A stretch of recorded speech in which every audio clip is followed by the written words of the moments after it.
Ancient Egypt's gods were not fantasy characters.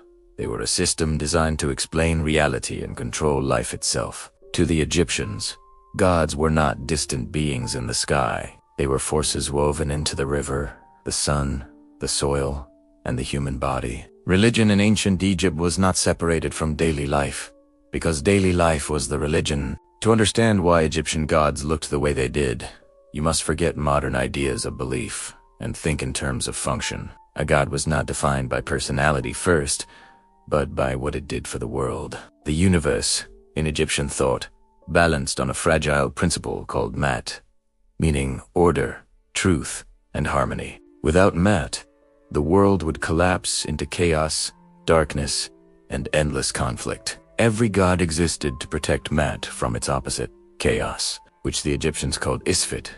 This is why religion was not optional, because worship was maintenance of reality itself. The sun god Ra was central, because the sun rising each morning was proof that order had survived another night. Ra was not just light.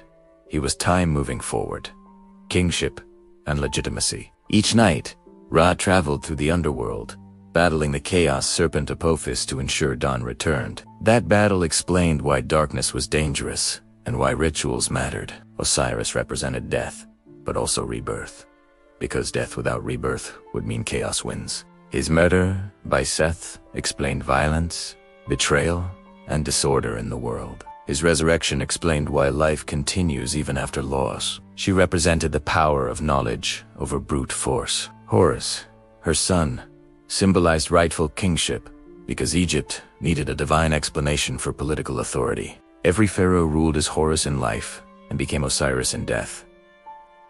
This cycle turned government into a sacred process. Seth is often called the villain, but he was not pure evil. He represented chaos, storms, deserts, and foreign lands, forces that were dangerous but necessary. Egypt did not try to erase chaos. It tried to contain it. That is why Seth was both feared and worshipped. Anubis, with the head of a jackal, guarded the boundary between life and death. Jackals lived near graves, so Egyptians saw them as protectors, not monsters. Anubis oversaw mummification, because preserving the body preserved cosmic order. The body was not a shell to be discarded.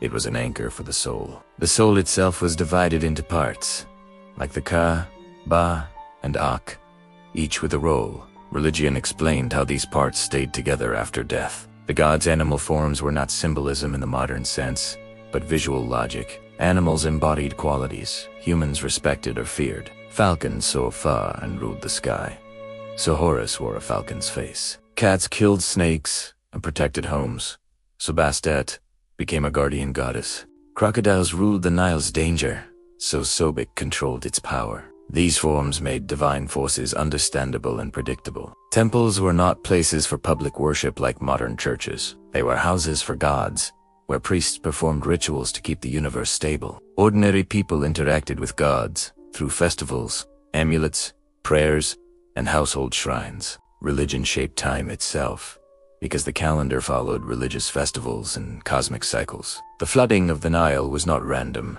It was a divine rhythm. If the flood failed, it meant Mat was threatened. This made morality a cosmic duty, not just personal choice. Lying, theft, or injustice weakened the universe itself. That is why the afterlife judgment mattered so deeply. The heart was weighed against the feather of Mat. If the heart was heavy with wrongdoing, the soul was destroyed, not punished forever. Eternal torment was not the fear. Annihilation was. This belief encouraged balance, not blind obedience. Egyptian religion was flexible and absorbed new gods easily. When Egypt met foreign cultures, gods merged rather than fought. This adaptability helped the civilization survive for thousands of years. But religion also served power. Pharaohs used divine imagery to justify authority. Building temples and honoring gods reinforced political legitimacy. When religion weakened, so did central control. This is why religious reform, like Akhenaten's monotheism, was so dangerous. By removing traditional gods, he destabilized the system holding Egypt together. After his death, Egypt rushed to restore the old gods, not because people rejected change, but because they feared cosmic collapse. Modern museums like the Met's Divinegic exhibition help us see this system clearly. They show that Egyptian gods were tools for understanding existence, not fairy tales. The myths were not stories to escape reality, but maps to survive it. Egyptian religion answered questions science could not yet ask. Why does the sun rise? Why does order exist? Why does death not end everything?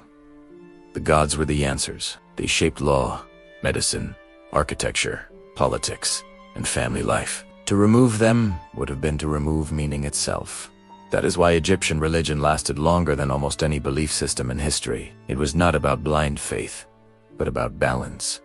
Not about fear, but continuity. And not about myth, but survival in a world always close to chaos. And if you want more stories like this, like the video and subscribe to History Refuge.